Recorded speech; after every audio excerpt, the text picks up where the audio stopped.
Hello बच्चों, आप सभी को मेरा नमस्कार। इंडिया के इस बेहतरीन चैनल पर आप सभी बच्चों का again and again most welcome. तो बेटा, इस समय इस वीडियो को लेके आने का बस एक ही पर्पस है। बहुत सारे बच्चे बहुत कंफ्यूज्ड हैं कि सर करंट जो चल रहा है उसको, जो पास्ट में हमारे चैप्टर्स हो चुके हैं उसके रिवीजन के साथ कैसे मैनेज करें।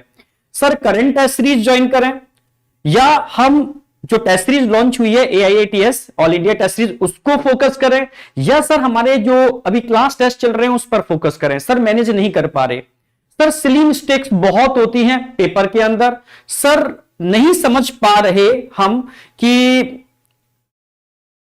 पेपर में मार्क्स, पेपर अच्छा आ रहा है, हम पढ़ के जा रहे हैं, पेपर दे भी रहे हैं, पर पेपर में मार्क्स कम क्यों आ रहे हैं, नहीं समझ पा रहे हम सर।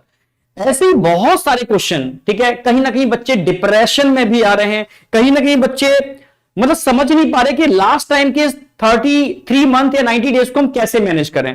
तो उन सारे क्वेश्चंस का सॉल्यूशन हम यहां लेकर के आए हैं और मैं यही बोलूंगा ये फाइनल स्ट्रेटेजी है।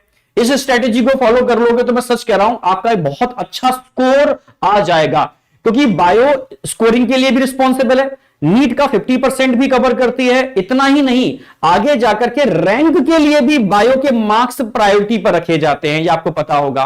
तो बायो में 360 आउट ऑफ 360 आपका टारगेट होना चाहिए। हाँ, 340 प्लस तो आप लेके आओगे अगर वाकई में आपने इस टारगेट को, ठीक है, बना के रखा है। और बहुत टिपिकल नहीं है यार, अभी भी 90 डेज हैं। इन 90 डेज में बहुत बेहतरीन तरीके से अगर आपकी स्ट्रेटेजी सही है तो आप 360 आउट ऑफ 360 नहीं तो 340 प्लस तो ला ही सकते हो, ठीक है।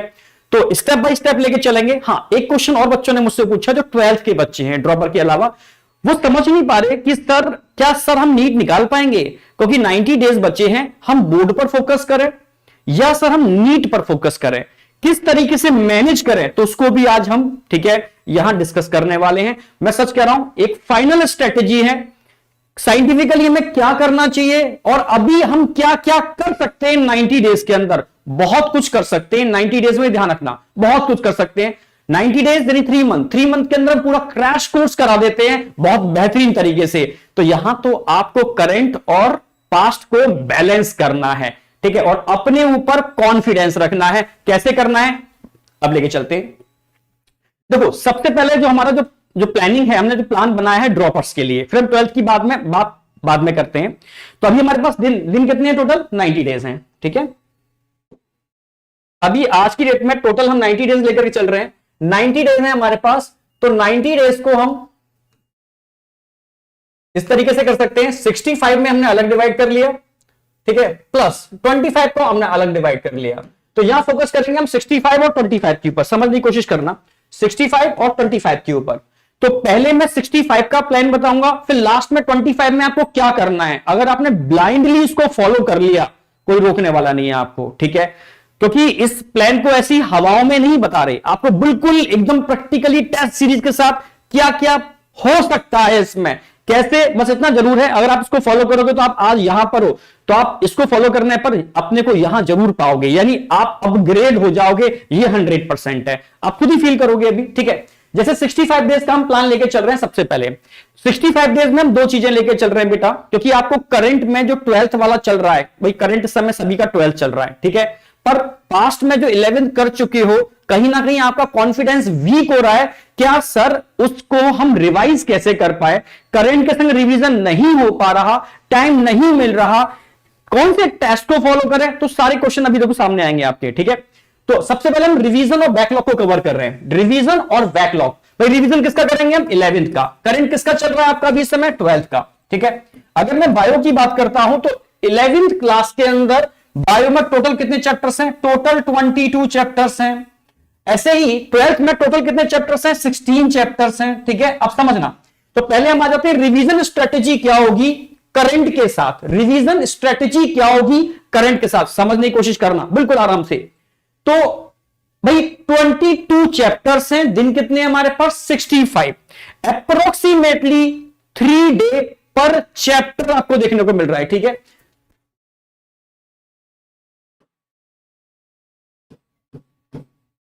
थ्री डे पर चैप्टर, भाई 3 दिन आपको हर चैप्टर के लिए देखने को मिल रहे हैं यहां पर, ठीक है। यानी यार 3 दिन में एक चैप्टर नहीं कर पाओगे, हम रिवीजन की तो बात कर रहे हैं, ठीक है, क्या बताओ भाई, 2 घंटे में एक चैप्टर का पूरा रिवीजन होता है, हम आपको 3 दिन दे रहे हैं। आप खुद समझना, हम आपको 3 दिन दे रहे हैं रिवीजन का, क्या 3 दिन में एक चैप्टर बायो को रिवीजन नहीं कर पाओगे आप? मैं रिवीजन की बात कर रहा हूं, ठीक है। सुबह का टाइम रिवीजन के लिए बहुत परफेक्ट होता है, ठीक है, अगर आपका इवनिंग बैच है। अगर मॉर्निंग बैच है तो आप लास्ट टाइम जब कोचिंग से आते हो तब भी आप रिवीजन स्ट्रेटेजी फॉलो कर सकते हो, मॉर्निंग या इवनिंग, ठीक है, दोनों ऑप्शन आपके पास हैं, ठीक है। तो मेरी बात समझने की कोशिश करना। तो हम बात कर रहे हैं अभी रिवीजन और बैकलॉग को कवर करने के लिए टारगेट हमारा क्या है, 11th। करंट को भी लेके चलेंगे, पास्ट को लेके चल रहे हैं। रिवीजन स्ट्रेटेजी क्या होगी, 22 चैप्टर्स हैं बायो में, दिन हमें कितने मिल रहे हैं, 65। तो 3 डेज में हम पर चैप्टर, 3 डेज पर चैप्टर हम कवर करने वाले हैं। आप बताओ हो सकता है या नहीं हो सकता? भाई 3 दिन में एक चैप्टर का रिवीजन हो सकता है, बहुत आसानी से हो सकता है, समझे ना मेरी बात। तो अब चैप्टर पर रिवीजन कैसे करना है, अब 2 तरीके हैं, ठीक है। अगर आपने मुझसे पढ़ा है तो टेंशन लो ही मत, ठीक है। बट आपने कहीं किसी भी टीचर से पढ़ा है, सारे टीचर औसम होते हैं, ठीक है, किसी भी टीचर से पढ़ा है, उसने अपना पूरा एफर्ट लगाया है, तो उसकी थ्योरी को आप डायग्राम, फ्लो डायग्राम और टेबुलर फॉर्म में कन्वर्ट करोगे। ये आपने किया होगा, नहीं किया तो शॉर्ट फॉर्म में कन्वर्ट कर सकते हो, क्योंकि ब्रेन की जो कैपेसिटी है आपको पता है ना, हम थ्योरी को ब्रेन में बहुत लंबे समय तक नहीं रख सकते। जो ब्रेन में जो हमारे सिनैप्स होते हैं वो डायग्राम, फ्लो डायग्राम और टेबुलर फॉर्म में बहुत आसानी से उसको, ठीक है, रिटेन कर लेते हैं काफी टाइम तक विदाउट एनी कंफ्यूजन। क्योंकि एग्जाम हॉल में जब ढेर सारा सिलेबस एक साथ आता है तो प्रेशर की वजह से सिली मिस्टेक बहुत होते हैं, ठीक है। तो आपको क्या करना है, डायग्राम, फ्लो डायग्राम और टेबुलर फॉर्म में अपने डेटा को कन्वर्ट करना है, सारे डेटा को, ठीक है।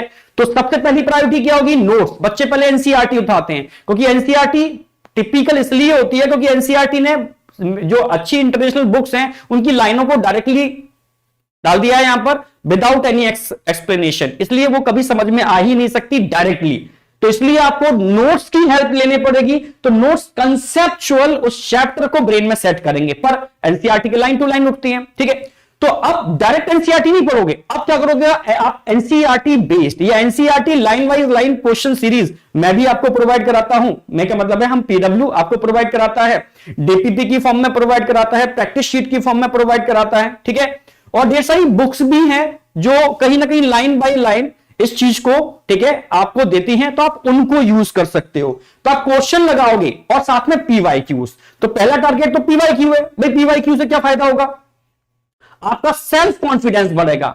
आप समझना, आपको पता तो होना चाहिए जिससे आप लड़ने वाले हो, जिससे आपकी फाइट होने वाली है, आखिर उसमें कितना दम है, उससे आपका कॉन्फिडेंस लेवल में 100% कहता हूं बहुत बढ़ेगा। ज्यादा नहीं, पीवाईक्यू आप ज्यादा से ज्यादा आप 8 ईयर के, बहुत ज्यादा नहीं बोल रहा हूं, ओनली 8 ईयर के आप पीवाईक्यू लगा लो, 8 सालों के पीवाईक्यू लगा लो, ठीक है। 8 सालों के पीवाईक्यू लगाने के बाद आपका सेल्फ एनालिसिस बहुत बेहतरीन हो जाएगा, ठीक है, बहुत बेहतरीन। तो अभी आप इतना कर सकते हो, रिवीजन कर रहे हो तो चैप्टर वाइज पीवाईक्यू लगाओगे आप। जैसे आपने कोई भी एक चैप्टर उठाया डाइजेस्टिव सिस्टम, तो डाइजेस्टिव सिस्टम के पीवाईक्यू लगा लो, आपका कॉन्फिडेंस बढ़ जाएगा। यार इस लेवल के क्वेश्चन आ रहे हैं, हम सोच रहे थे किस लेवल के आते होंगे, क्या हम इसको फाइट कर भी पाएंगे या नहीं कर पाएंगे, इससे आपका कॉन्फिडेंस लेवल खतरनाक हो जाएगा पीवाईक्यू लगाने के बाद। पर आपको एनसीईआरटी पर कमांड करनी है, फिर NCERT based line by line, जो भी एनसीईआरटी लाइन बाय लाइन आपको क्वेश्चन मिल जाए, ऑलरेडी हम बहुत सारे प्रोवाइड करा रहे हैं आपको, ठीक है, उन क्वेश्चंस को लगाओगे, ठीक है। आप क्वेश्चंस भी लगा लिए नोट्स के बेस पर। अब अगर टाइम मिल रहा है, अब आप एनसीईआरटी पर फोकस करोगे विद समरी, क्योंकि समरी से भी क्वेश्चन उठ रहे हैं, एनसीईआरटी थ्योरी जो चैप्टर दे रखा है वहां से भी क्वेश्चन उठ रहे हैं, यहां तक कि साइंटिस्ट के नाम है उनके नीचे लेबलिंग दे रखी है, या डायग्राम की जो लेबलिंग दे रखी है वहां से भी क्वेश्चन उठ रहे हैं। तो छोड़ना कुछ भी नहीं है, ठीक है। जब आप एनसीईआरटी पढ़ोगे ना तो आपकी एनसीईआरटी पढ़ने की अप्रोच अब चेंज हो जाएगी। अब अप्रोच क्या होगी, जब आप एनसीईआरटी की एक एक लाइन पढ़ोगे, तो क्वेश्चन कर चुके हो, तो उस हर लाइन पर वो क्वेश्चन आप पर रिफ्लेक्ट करेगा, बेहतरीन मेमोरी बनेगी। क्योंकि एनसीईआरटी याद नहीं की जा सकती, बहुत क्लिष्ट है, टिपिकल है, ठीक है, क्योंकि वो प्रॉपर तरीके से एक्सप्लेनेशन नहीं देती, इसलिए आपको याद नहीं किया जा सकता एनसीईआरटी को। हाँ, क्वेश्चन करने के बाद जब आप एनसीईआरटी लगाते हो, तो मैं सच कह रहा हूं एनसीईआरटी काफी हद तक आपके ब्रेन में सेट होती है। ये प्रैक्टिकली बता रहा हूं, हवा में बात नहीं चल रही, प्रैक्टिकली, ठीक है। क्योंकि एनसीईआरटी की एक एक लाइन पर आप क्वेश्चन नहीं बना सकते, तो एनसीईआरटी की एक एक लाइन के क्वेश्चन आप नोट्स की थ्योरी के बेस पर कर चुके हो, तब आप करोगे ना, आपकी एनसीईआरटी एकदम क्रिस्टल क्लियर होना चालू हो जाएगी।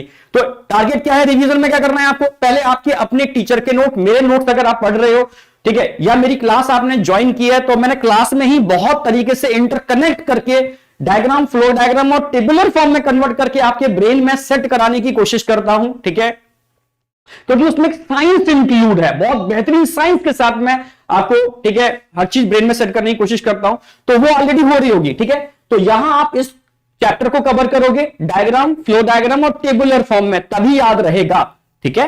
फिर आप पीवाईक्यू, सेल्फ कॉन्फिडेंस बढ़ाएगा यार, कितने पानी में जिससे फाइट होनी है, आखिर उसमें कितना दम है, और फिर एनसीईआरटी बेस्ड क्वेश्चन लगाओगे। जब एनसीईआरटी बेस्ड क्वेश्चन लगाओगे, ठीक है, तो आपकी ऑटोमेटिकली एनसीईआरटी की काफी कंसेप्ट क्लियर हो जाएंगे। फिर लास्ट में पढ़ोगे एनसीईआरटी की थ्योरी और समरी, और उसको पढ़ने की अप्रोच एकदम चेंज हो जाएगी आपकी, आपको फील आएगा यार एनसीईआरटी ऐसे पढ़ी जाती है, ऐसे एनसीईआरटी कंसेप्ट क्लियर हो रहे हैं। और जो भी आपको लाइनें ऐसी लग रही हो जहां आपने क्वेश्चन लगाए थे, बहुत ज्यादा रिपीटेशन हो रहा है, उनको स्टार बना दोगे, रिपीटेशन अंडरलाइन करोगे उनको, ठीक है। तो ये अप्रोच आपकी होगी किसकी, 11th के रिवीजन की। आप समझ रहे हो, अब डिपेंड करता है कि किसने 11th किस तरीके से पढ़ी है, उसका रिवीजन टाइम पहली बार जितना लगता है, दूसरी बार वो रिवीजन टाइम रिड्यूस हो जाता है, थर्ड टाइम वो और रिड्यूस हो जाता है, ठीक है। तो रिवीजन टाइम हर बार रिड्यूस होता जाएगा। तो इस तरीके से आप रिवीजन करोगे। टाइम नहीं है तो आप नोट्स पर बहुत अच्छी कमांड करोगे, ठीक है। क्वेश्चन की प्रैक्टिस थोड़ी कम कर देना, पर एनसीईआरटी थ्योरी पढ़ लेना, पर इसको फॉलो कर लिया तो मजा आ जाएगा, ठीक है। पीवाईक्यू छोड़ने नहीं है, क्योंकि पीवाईक्यू आपके कॉन्फिडेंस को बढ़ाने के लिए रिस्पॉन्सिबल है। तो समझ में आ गया ना कि हमारे पास रिवीजन के लिए भाई कितने दिन है, कितने दिन है बेटा, 65 डेज हैं। 65 डेज के अंदर आपको पर चैप्टर रिवीजन के लिए कितने दिन मिल रहे हैं, 3 दिन मिल रहे हैं। क्या 3 दिन में चैप्टर रिवाइज नहीं कर पाओगे, आप ही बताओ, ठीक है। इस स्ट्रेटेजी के साथ नहीं कर पाओगे, कर पाओगे यार, 3 दिन बहुत होते हैं, ठीक है। एक बात क्लियर होगी, कर पाएंगे सर, ठीक है। बस सुबह के 2 घंटे देने हैं आपको, 2 घंटे में काम हो जाएगा हमारा, ठीक है। अब बात करते हैं करंट को कैसे मैनेज करना है। अच्छा एक बात और, अब बच्चे बोल रहे हैं, बच्चों ने मुझे ये भी पूछा था कि सर एनसीईआरटी बेस्ड क्वेश्चन कितने करने चाहिए। ऑलरेडी जब आपने 11th की थी, ठीक है, तो ऑलरेडी बहुत सारे क्वेश्चंस लगाए थे आपने, डीपीपी भी हमने आपको दी थी, ठीक है, प्रैक्टिस शीट भी आपको दी थी हमने, ठीक है, ऑलरेडी काफी चीजें हमने आपको दी थी क्वेश्चन प्रैक्टिस करने के लिए। उनमें हमने आपको बोला भी था कि बेटा क्वेश्चन लगाना, तो जो क्वेश्चन टिपिकल थे उन क्वेश्चंस को सर्किल करते जाना, सर्किल करते जाना। तो अब जब रिवीजन करोगे ना, तो उन सर्किल्स का करोगे जो 100 में से 10 सर्किल आए होंगे, ठीक है। या नए क्वेश्चंस करने हैं एनसीईआरटी बेस्ड, कोई नया सोर्स मिल रहा है आपको, तो अप्रोक्सीमेटली 120 क्वेश्चन लगा लो एनसीईआरटी बेस्ड। और क्वेश्चन भी जब लगाओगे ना, तो ओएमआर पर लगाने हैं आपको, टाइम के साथ लगाने हैं आपको, ओएमआर पर टाइम के साथ, इससे स्पीड बढ़ती है, ठीक है। तो एनसीईआरटी बेस्ड क्वेश्चन 120 लगा लो, पीवाईक्यू लगा लो, नोट्स कवर कर लो, फिर फाइनली एनसीईआरटी की थ्योरी पर फोकस करोगे। एक बात क्लियर हो गई, ये रिवीजन की स्ट्रेटेजी रहेगी। एकदम गांठ बांध लो, गांठ बांध लो का मतलब है कि यही फॉलो करना है अगर आपको सही तरीके से चलना है आगे, ठीक है। अब आगे करंट कैसे कवर करना है। करंट के अंदर आपको टोटल कितने चैप्टर मिल रहे हैं, 16 चैप्टर मिल रहा है, 16 चैप्टर है, ठीक है। बायो में 16 चैप्टर है। अगर मैं सही मायने में बात करूं तो 4 से 5 चैप्टर ऐसे हैं जो इसको कवर करते हैं। अगर मैं मार्क्स की बात करूं तो टोटल नीट का 60% पेपर 11 से कवर होता है, और अप्रोक्सीमेटली 40% पेपर 12 से कवर होता है। और 40% में भी जो मैक्सिमम वेटेज वाले चैप्टर हैं ये 4-5 चैप्टर हैं, ठीक है। 40% में ये कवर कर लेते हैं। भाई ह्यूमन रिप्रोडक्शन से 5 क्वेश्चन मिल जाते हैं, भाई मैक्सिमम यही कवर करते हैं, ठीक है। मॉलिक्यूलर जेनेटिक्स से, ठीक है, 10 तक क्वेश्चन मिल जाते हैं। बायोटेक्नोलॉजी से भाई लास्ट ईयर 9 क्वेश्चन, और उससे पहले देखो कि 11 क्वेश्चन तक आए हुए हैं। इकोलॉजी से 8 क्वेश्चन तक मिल जाते हैं। तो ये मैक्सिमम क्वेश्चन यहां से कवर हो रहे हैं, ठीक है। तो 40% का जो मैक्सिमम पार्ट है जो करंट में चल रहा है, इसको अच्छी तरीके से पढ़ोगे, अच्छी तरीके से, यानी करंट को बहुत बेहतरीन तरीके से करोगे कि हमें रिवीजन का मौका मिलेगा या नहीं मिलेगा पता नहीं, पर करंट पर हम पूरा फोकस करेंगे, बैकलॉग नहीं आने देंगे, क्वेश्चन के साथ करेंगे। यानी करंट टॉपिक जो धीरे धीरे चल रहे हैं उन पर अच्छे से फोकस करोगे। इनमें बायो के ये 4-5 टॉपिक हैं, इनको बहुत परफेक्ट तरीके से ब्रेन में सेट करोगे, ठीक है। करंट टीचर के साथ कोई भी प्रॉब्लम छोड़नी नहीं है। तो करंट आप लेके चल रहे हो, 16 चैप्टर हैं करंट के अंदर, ठीक है। आपको दिन कितने मिल रहे हैं करंट के लिए? 65 डेज मिल रहे हैं, बहुत दिन मिल रहे हैं, ठीक है। और इन 65 डेज के अंदर, आज से 65 डेज के अंदर टीचर से पहले कवर करा देंगे आपको, इन 4-5 चैप्टर पर सबसे ज्यादा फोकस करने वाले हो। एक बात क्लियर हो गई कि कैसे हमें रिवीजन और करंट को मैनेज करना है। तो ये तरीका आपको लेके चलना है। करंट को, रिवीजन को मैनेज करने का कोई बहुत बड़ा टिपिकल तरीका नहीं है, बहुत सिंपल है। रिवीजन 3 दिन में 1 चैप्टर हो रहा है, करंट पर आप फोकस कर रहे हो, करंट छोड़ना नहीं है, रिवीजन साथ लेके चलना है। मेहनत पहले से थोड़ी ज्यादा करनी पड़ेगी, ये आपको पता है। और लास्ट के जो 90 डेज होते हैं ना, इनमें डोपामाइन का लेवल मैं हर बार बोलता हूं बढ़ा हुआ होता है। ये 90 दिन 365 दिन पर भारी पड़ जाते हैं, समझ रहे हो। पूरी साल की पढ़ाई किसी बच्चे ने की है और लास्ट के 3 महीने की जो पढ़ाई है ना, वो उस पर डोमिनेंट हो जाती है। तो एक्चुअल में इसको पूरा फायदा उठाना है इस समय का। और जितना रूटीन में पढ़ाई करते थे उससे अब ज्यादा पढ़नी है, समय को बचाना है। कहां कहां समय लॉस हो रहा है उनको रिड्यूस करो, ठीक है। और मैक्सिमम एफर्ट आप इधर लगाओ रिवीजन, बैकलॉग को कवर करने में, ठीक है। और इधर करंट को छोड़ेंगे नहीं। एक तरीका समझ में आ गया? ठीक है सर, समझ में आ गया। अब जब करंट रिवीजन करते जाओगे तो एनालिसिस बहुत जरूरी है। तो उसके लिए आप क्या करोगे? टॉपिक टेस्ट दोगे आप, ठीक है। टॉपिक टेस्ट दोगे, जो भी आपके टॉपिक कवर होते जाएं तो उसके पुराने टेस्ट पेपर, डीपीपी या हम क्लासरूम के टेस्ट पेपर कराते थे, या ढेर सारे टेस्ट पेपर हम ऑलरेडी प्रोवाइड करा रहे हैं आपको, टॉपिक वाले, टॉपिक वाइज टेस्ट पेपर। उन टेस्ट पेपर को दोगे, किस पर दोगे? OMR पर दोगे। ध्यान रखना है आपको, यहां OMR सीट यूज करनी है, क्योंकि नीट में या AITS के अंदर मैक्सिमम बच्चे जो गलतियां कर रहे हैं OMR फिलिंग में कर रहे हैं, जिसकी वजह से उनकी नेगेटिव मार्क्स आ रहे हैं और कहीं ना कहीं वो जितने मार्क्स डिजर्व करते थे उतने नहीं आ पा रहे। तो 2 फायदे होंगे, OMR भरने से वो वाली जो नेगेटिविटी थी वो आपकी दूर होगी, कहीं ना कहीं पॉजिटिविटी आएगी, आपकी फिलिंग स्पीड बढ़ेगी, ठीक है। दूसरा, ड्यूरेशन ऑफ टाइम, ये ध्यान रखना है, ठीक है। आपको पर क्वेश्चन 30 सेकंड से ज्यादा नहीं देने। ड्यूरेशन ऑफ टाइम बहुत इंपॉर्टेंट रोल प्ले करता है, ठीक है। 30 सेकंड पर क्वेश्चन। तो एक क्वेश्चन में आपको सिर्फ 30 सेकंड देने हैं, तो 30 सेकंड पर क्वेश्चन के हिसाब से आप टाइम लगा लो, ठीक है। अलार्म वॉच लगा लो, अलार्म वॉच लगाने के बाद ऑटोमेटिकली 120 क्वेश्चन कर दो, ठीक है। उसके हिसाब से टाइम सेट कर लो। OMR पर प्रैक्टिस करोगे, ठीक है। आप समझ रहे हो ना मेरी बात? या जो भी टॉपिक टेस्ट आपको मिला है उसमें टाइम लगा करके 30 सेकंड एक क्वेश्चन को देना है, OMR पे देना है। तो उसके फायदे क्या होंगे? आपकी स्पीड बढ़ेगी, सिली मिस्टेक जो होती है वो रिड्यूस होगी। आप समझ रहे हो? सिली मिस्टेक क्या होती है? थ्योरी तो आपने बहुत बार पढ़ ली, पूरी साल थ्योरी पढ़ते आए, ठीक है। अब थ्योरी तो पढ़ते आए, क्योंकि देखो 2 चीजें हैं, एक ऑफलाइन और ऑनलाइन में डिफरेंस होता है।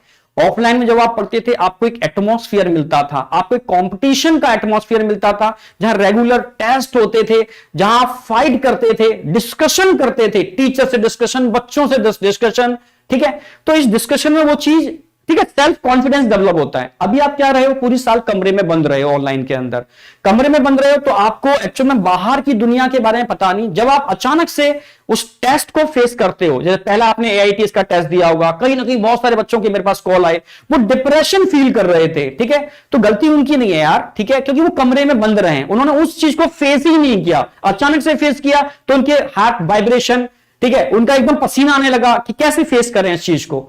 उसी को रिड्यूस करना है, और एक दिन में रिड्यूस नहीं होता, ये ध्यान रखना। ये 90 डेज आपको निखारने के लिए रिस्पॉन्सिबल हैं, आपकी शाइन के लिए रिस्पॉन्सिबल हैं। तो अब इस स्ट्रेटेजी को बहुत तरीके से करना है, हर बच्चे को फोकस करना है। तो आप क्वेश्चन प्रैक्टिस करनी है, टॉपिक वाइज रिवीजन करते जा रहे हो, ठीक है। जब आपके 2-3 चैप्टर खत्म हो जाएंगे, फिर एक आपने टॉपिक टेस्ट उठा लिया, ठीक है, फिर रिवीजन, फिर टॉपिक टेस्ट उठा लिया, ठीक है। ऑलरेडी पुराने टेस्ट जो आप रखे होंगे उनको फिर से यूज करोगे, ठीक है। तो OMR पे करोगे, टाइम के साथ करोगे, जिससे स्पीड बढ़ेगी आपकी, ठीक है। आपके सिली मिस्टेक के जो कंसेप्ट आपने थ्योरी पढ़ी थी, थ्योरी की जब तक प्रैक्टिस नहीं करोगे उसके कंसेप्ट क्लियर नहीं होंगे बेटा, ठीक है। और वो जो फोबिया, जो डर है, वो निकलना चालू होगा। क्वेश्चन आपके कॉन्फिडेंस को बढ़ाने का काम करते हैं। क्लियर है बिल्कुल? चलो ठीक है भाई, ये कम कर रहे हैं सर, ठीक है। अब क्या करोगे टॉपिक टेस्ट में? और क्या करोगे? सेल्फ एनालिसिस, बहुत बहुत इंपॉर्टेंट रोल प्ले करती है सेल्फ एनालिसिस, ठीक है। जब भी आप टेस्ट दोगे 3 घंटे का या जो भी आपने टेस्ट दिया, ठीक है, रिवीजन के साथ, क्योंकि रिवीजन बायो के संग आप फिजिक्स केमिस्ट्री का भी कर रहे होगे, ठीक है। तो टॉपिक टेस्ट दोगे ना तो सेल्फ एनालिसिस पर जरूर फोकस करना। सेल्फ एनालिसिस क्या काम करेगी, ये जितने भी टॉपर्स बच्चे हैं ना वो सेल्फ एनालिसिस करते हैं, ऐसे ऐसे कॉलम बनाओगे, ठीक है, हर टेस्ट का कॉलम बनाओगे। आपने भाई पहला टेस्ट दिया, फर्स्ट टेस्ट दिया आपने, ठीक है, ऑफलाइन दिया, ऑनलाइन दिया, सेल्फ दिया, कैसा भी दिया, आपने जब फर्स्ट टेस्ट दोगे टॉपिक टेस्ट जिसमें 2 या 3 टॉपिक कवर होंगे, तो आपको सेल्फ एनालिसिस करनी है कि आज टेस्ट नंबर 1 था, इस टेस्ट नंबर में वही जूलॉजी, बॉटनी, ठीक है, फिजिक्स, केमिस्ट्री, इसमें मार्क्स कितने आए आपके, ठीक है, सब्जेक्ट क्या थे, सब्जेक्ट लिखिए आपने, सब्जेक्ट में कितने कितने मार्क्स आए, आपने मार्क्स लिखे।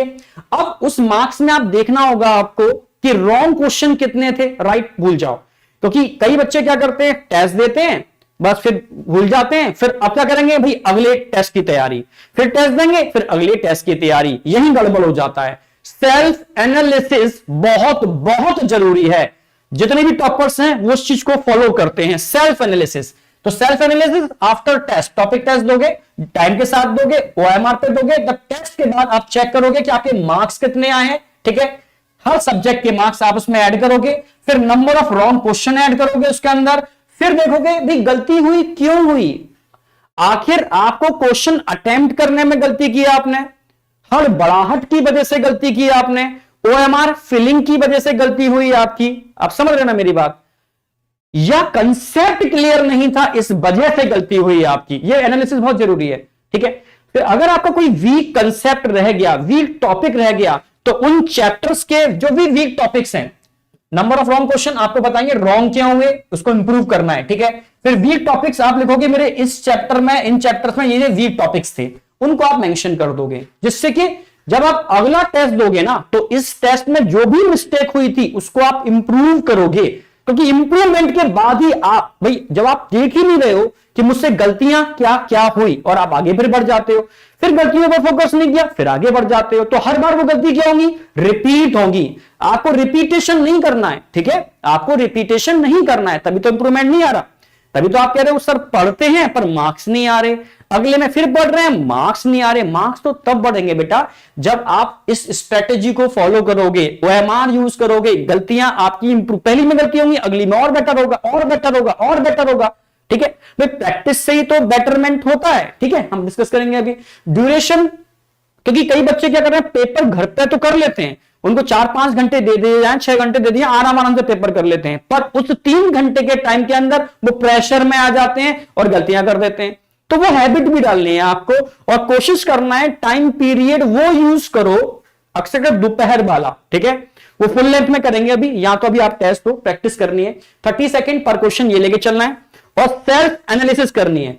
अगली बार क्या करना है आपको, मार्क्स इंप्रूव करने हैं, नेगेटिव क्वेश्चन जो हो रहे थे उनको रिड्यूस करना है, वीक टॉपिक आप मेंशन करते जा रहे हो, इनको रिवाइज एक बार और कर लेना है, हाल फिलहाल चेक करना है कि मेरी दिक्कत आई कहां थी। मैं सच कह रहा हूं, अगले टेस्ट में मार्क्स में इंप्रूवमेंट होगा, 100% होगा, अगर आप इस चीज को फॉलो करते हो, इस स्ट्रेटेजी को फॉलो करते हो, 100% इंप्रूवमेंट होगा, ठीक है। आप करके तो देखो, जितने भी टॉपर्स बच्चे उन्होंने इस चीज को किया है, उन्होंने माना है, इस चीज को माना है, तो रिजल्ट मिला है उनको, ठीक है, समझ में आ गया। तो अभी हमारी कितने दिन की स्ट्रेटेजी थी, 65। हमें क्या करना है, जो बैकलॉग था उसको कवर करना है, साथ में रिवीजन करना है, जिन टॉपिक का बैकलॉग नहीं था इनमें भी एक काम और करोगे आप, क्या काम करोगे, इनके अंदर भी आप इसको 2 पार्ट में डिवाइड करोगे, ठीक है।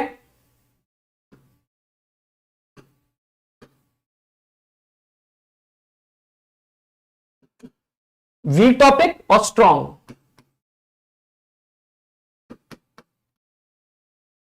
वीक टॉपिक्स और स्ट्रॉन्ग टॉपिक, ठीक है।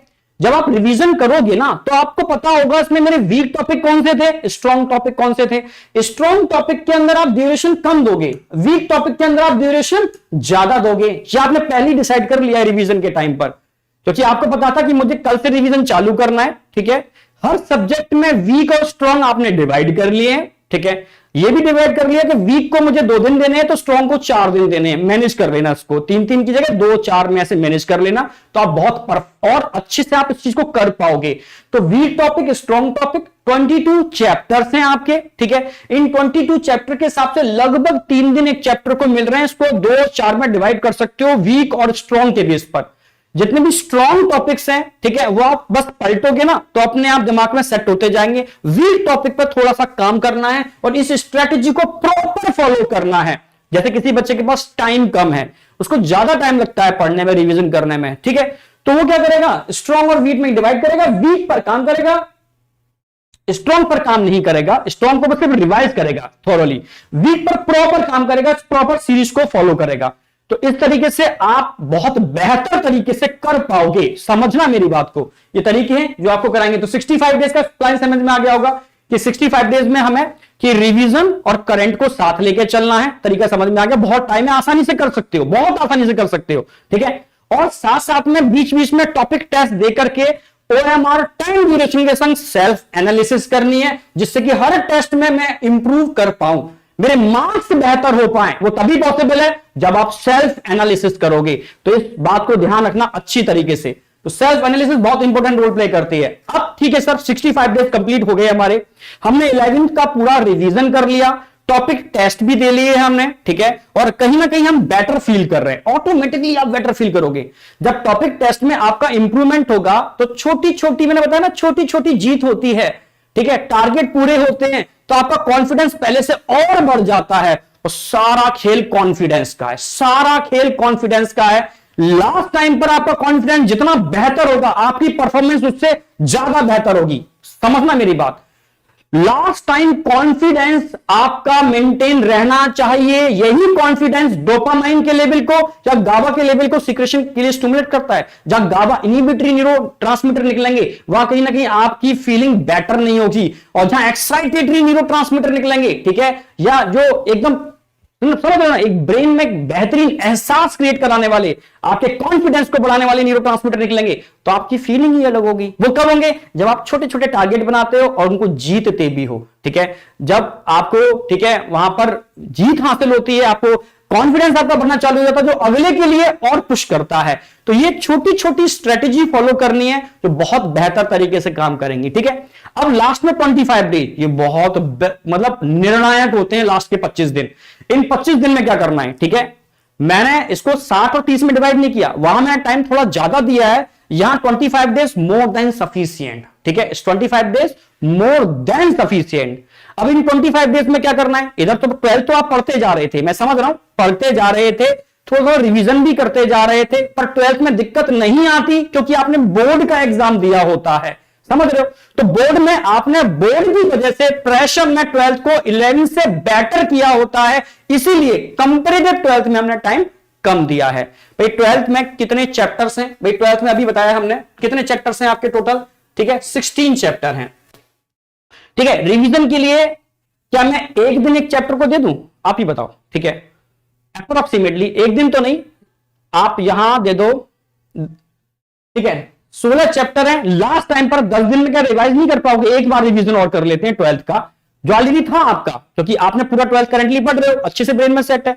उधर बोर्ड के एग्जाम दे दिए थे तो बेहतर था ही, हम 10 दिन और दे देते हैं, यानी इस 25 डेज को भी हम डिवाइड कर देते हैं 10 + 15 के अंदर, 10 + 15 में।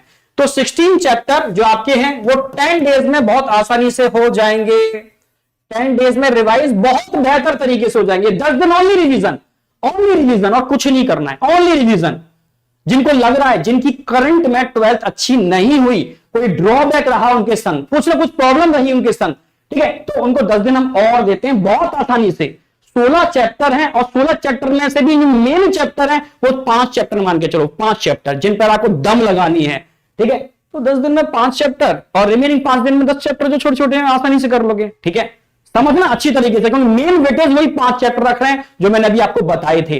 तो आसानी से 12th का और बैकलॉग अगर कोई आ गया तो वो कवर कर लोगे 10 दिन के अंदर, क्योंकि 10 दिन लास्ट टाइम के बहुत ज्यादा इंपॉर्टेंट रोल प्ले करते हैं। चलो ठीक है सर, ये वाली बात क्लियर है। अब लास्ट के 15 दिन में क्या करना है, कुछ भी नहीं करना, ओनली और ओनली मॉक टेस्ट, समझ रहे हो, फुल सिलेबस मॉक टेस्ट। अब ये फुल सिलेबस मॉक टेस्ट क्या करने वाले, कितने टेस्ट दोगे full syllabus mock test, approximately 20 तो आप दोगे ही दोगे, ठीक है भाई। 8-10 के आसपास आपकी हर टेस्ट सीरीज में इंक्लूड होते हैं, क्योंकि टेस्ट सीरीज एक प्लानिंग से बनती है, ठीक है, इस वजह से इतने ही रखे जाते हैं, ठीक है। पर 20 टेस्ट आपको देने ही देने हैं, ठीक है, कुछ टेस्ट सीरीज के थ्रू, कुछ सेल्फ एनालिसिस के लिए, ठीक है। अब इन टेस्ट को देने से क्या फायदा होने वाला है भाई, इन सारे टेस्ट को अगर आप टेस्ट सीरीज के थ्रू दे रहे हो तो आपको वहां ऑलरेडी फीलिंग आई रही है। और कोशिश करना, मैं सबको बोल रहा हूं, जो बच्चे आज तक ऑफलाइन में नहीं गए उनको स्पेशली बोल रहा हूं, ऑफलाइन टेस्ट देने हैं, नहीं तो आप बहुत बड़ी गलती कर दोगे, क्योंकि आप कमरे में बंद रहे हो इस पूरी साल। ऑनलाइन वाले बच्चों से बोल रहा हूं, कुछ भी करो एक बार उस फीलिंग को लेना पड़ेगा, उस फोबिया, क्योंकि बच्चे डरे हुए होते हैं। क्योंकि मैंने कई बच्चों से मिला जो ऑफलाइन पूरी साल पढ़े थे, अचानक से उनको AITS ज्वाइन किया, पहला टेस्ट दिया, पसीने पसीने हो गए, ठीक है, उनके हाइपर फूल गए, कांपने लगे, ठीक है, गला उनका ब्लॉक हो गया, घबराहट इतनी हो गई कि वो अगले टेस्ट, समझ रहे हो, उनके दिमाग में ये आ गया कि अगला टेस्ट हम देंगे ही नहीं, कहीं ना कहीं फोबिया हो गया टेस्ट से उनको। आप समझ रहे हो,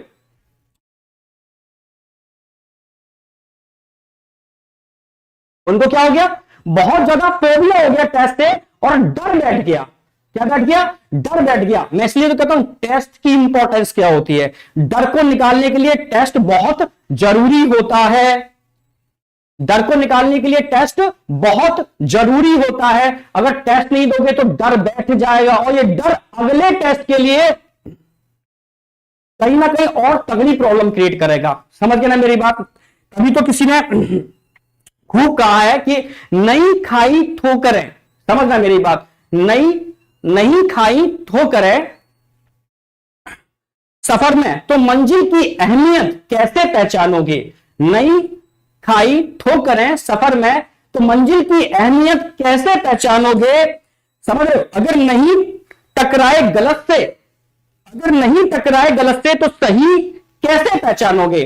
समझ रहे हो, अगर आप ठोकरें नहीं खाओगे तो आप मंजिल की अहमियत कैसे पहचानोगे, ठीक है। तभी तो कहते हैं नहीं खाई ठोकरें सफर में तो मंजिल की अहमियत कैसे पहचानोगे। समझ में आया। और अगर आप गलत से नहीं टकराओगे तो सही को कैसे पहचानोगे। तो टेस्ट में आपको डरना नहीं है, ठोकरें मिल रही है मिलने दो, गलती हो रही है होने दो, ठीक है, वो आगे इंप्रूवमेंट में हेल्प करेगी। समझ पा रहे हो ना मेरी बात। और तभी आप फील कर पाओगे अपनी उस जो जीत सिलेक्शन को, आप जो इंजॉय करोगे तभी कर पाओगे। तो सफर में ठोकरें मिल रही हैं मिलने दो, वो आपको अगले के लिए और इंप्रूव करेंगी, ठीक है। गलत चीजें हो रही हैं, मार्क्स कम आ रहे हैं, तो आप आगे जाकर के उन पर वर्क कर पाओगे और अच्छे रिजल्ट ला पाओगे। तो मेरी बात समझ पा रहे हो ना। तो इसीलिए टेस्ट की इंपॉर्टेंस बहुत तगड़ी होती है।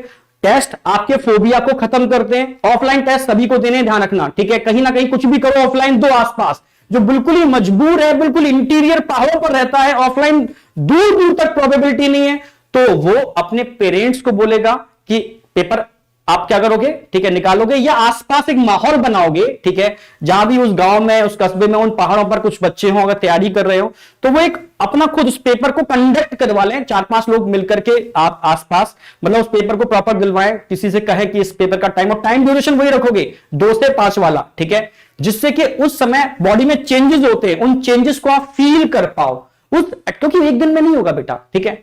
क्योंकि जिस दिन 2 से 5 आप टेस्ट देते हो तो उस समय बॉडी में कुछ चेंजेस होते हैं, आप उस समय बैठ नहीं पाते हो, आपकी फीलिंग्स अलग होती हैं, जैसे आपका रूटीन प्रैक्टिस सोने का था, तो उस वजह से उस टाइम के अंदर कहीं ना कहीं गड़बड़ी होती है, ठीक है। तो उसको फील करने के लिए आपको क्या करना होगा, इस टेस्ट को रेगुलर उसी ड्यूरेशन में दोगे, ठीक है। तो फोबिया आपका खत्म होगा इससे, ठीक है। सिली मिस्टेक, जो भी सिली मिस्टेक क्या हो रही थी, प्रैक्टिस नहीं कर पा रहे थे, तो आपकी सिली मिस्टेक इंप्रूव होगी, ठीक है। फोबिया आपका खत्म होगा, जो ओवर प्रेशर होता है वो खत्म होगा आपका। जितने भी आप मार्क्स, भाई निगेटिव मार्क्स आ रहे हैं सर, निगेटिव आ रहे हैं, आपने काम किया प्रॉपर तरीके से तो निगेटिव मार्क्स भी आपके कम होने चालू हो जाएंगे, ठीक है।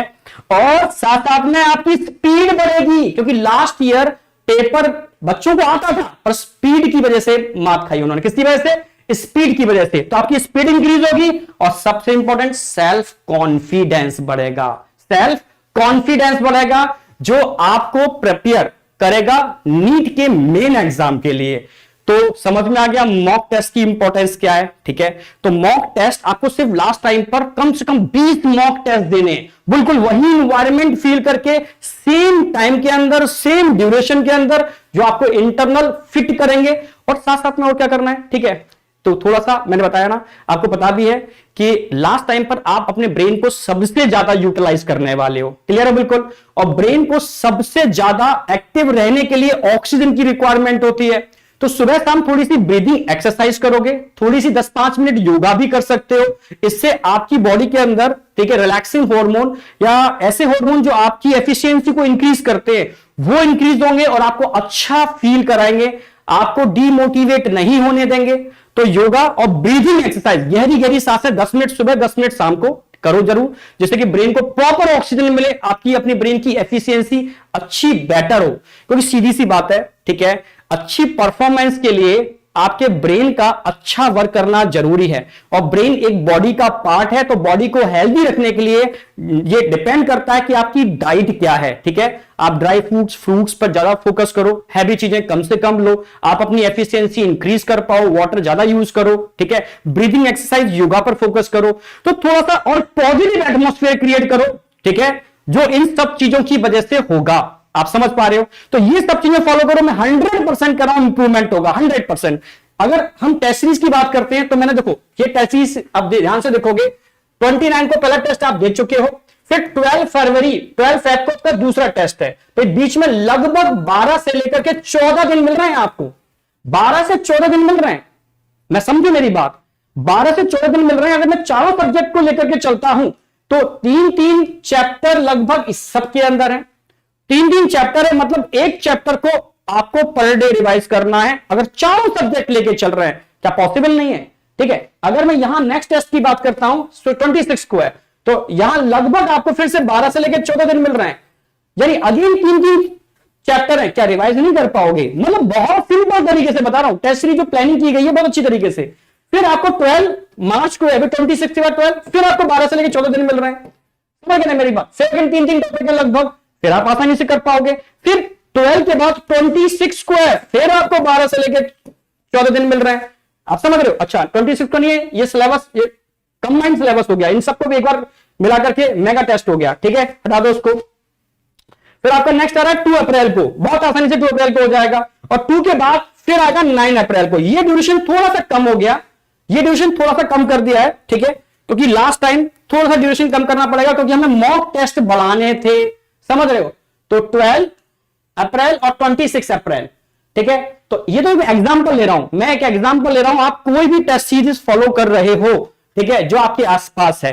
ठीक है, हम पीडब्ल्यू की टेस्ट सीरीज की बात कर रहे हैं, एआईटीएस की बात कर रहे हैं, आप कोई भी टेस्ट सीरीज जो आपके आसपास मिल सकती है बेटर है, तो पीडब्ल्यू की टेस्ट सीरीज तो बेटर है ही। ठीक है, तो आप इन टेस्ट सीरीज को फॉलो करोगे और इस टेस्ट सीरीज से आपका बेहतर तरीके से रिवीजन होगा। और लास्ट में आप क्या करने वाले हो, 23 अप्रैल से लेकर के 5 मई तक आपको अप्रोक्सीमेटली यहां 8 फुल लेंथ टेस्ट तो आपको मिल ही रहे हैं ना, 8 फुल लेंथ आपको मिल रहे हैं। ठीक है, हाँ 8 फुल लेंथ टेस्ट मिल रहे हैं, 12 टेस्ट एडिशनल आप और करोगे, जो मैंने तरीका बताया। जब इस स्ट्रेटेजी को फॉलो करोगे तो आपके सेल्फ कॉन्फिडेंस में, सिली मिस्टेक में, ठीक है, मार्क्स कम आ रहे थे उसमें इंप्रूवमेंट, नेगेटिव मार्किंग हो रही थी उसमें इंप्रूवमेंट, फोबिया जो हो रहा था, अंडर प्रेशर में जो आ रहे थे उसमें इंप्रूवमेंट मिलने वाला है। ठीक है, अब एक लास्ट में और बोलूंगा, जो बच्चे 12th में हैं वो कैसे मैनेज करेंगे, उन बच्चों को बोलूंगा भाई 90 डेज को हमने डिवाइड कर दिया 45 में। अभी जो 45 डेज हैं उसमें सिर्फ और सिर्फ आप बोर्ड पर फोकस करोगे। ठीक है, अपने नोट्स पढ़ोगे, कंप्लीट एनसीईआरटी लगाओगे, क्योंकि बोर्ड के लिए जो भी है, और बोर्ड के पीवाईक्यू लगाओगे। ठीक है, प्रीवियस ईयर में आपके बोर्ड के आए हुए क्वेश्चन पर फोकस करोगे, ओनली बोर्ड पर फोकस करोगे। बोर्ड पर किस तरीके से, बोर्ड प्लस, ठीक है, नीट, बोर्ड प्लस नीट दोनों को लेकर के चलोगे। 12th को इस तरीके से करोगे कि मानो वो 12th और नीट दोनों के लिए पढ़ रहे हो। ठीक है, तो बहुत बढ़िया। आप इस समय आप एआईटीएस पर ध्यान नहीं दोगे, 12th वाले बच्चों को बोल रहा हूं वो एआईटीएस पर ध्यान ना दें। ठीक है, वो ओनली 12th पर ध्यान दें, पीवाईक्यूज पर ध्यान दें, साथ साथ में चाहें अगर टाइम है तो आप इनके टॉपिक टेस्ट नीट वाले लगा सकते हो, नीट के पीवाईक्यू कर सकते हो, नहीं तो अभी टोटली फोकस ऑन बोर्ड। ठीक है, आपका 26 अप्रैल को बोर्ड खत्म हो जाएंगे सीबीएसई के हिसाब से, उसके बाद आपको एग्जैक्ट 45 डेज मिल रहे हैं। इन 45 डेज में अगेन वही स्ट्रेटजी फॉलो करोगे, 11th का रिवीजन करोगे, पीवाईक्यू एनसीईआरटी बेस्ड क्वेश्चन लगाओगे, और एनसीईआरटी थ्योरी और mock test, full syllabus mock test. तो लास्ट के जो 45 डेज होंगे इनको भी आप डिवाइड कर सकते हो, किसमें, वही जो तरीका मैंने बताया। ठीक है, वही, ठीक है, 45 को आप कर दो 25, ठीक है, और 20 के अंदर, या 30 और 15 के अंदर, 13 और 15 के अंदर कर दो 30 प्लस 15, ये बेटर है। 13 में आप क्या करोगे, सारा का सारा रिवीजन मारोगे और 15 में ओनली और ओनली मॉक टेस्ट लगाओगे, तो बहुत अच्छी तरीके से आपका 12th वाला पार्ट मैनेज हो सकता है।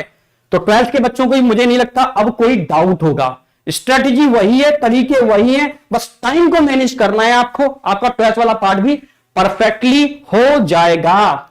तो बेटा ये इस चीज को जो बताया है, आप पूरे कॉन्फिडेंस के साथ इसको मैनेज करो, ठीक है, और 100% बेहतरीन रिजल्ट आएगा, अच्छा फील करोगे। तो all the best my dear future doctors, thank you बेटा, ऑल द बेस्ट।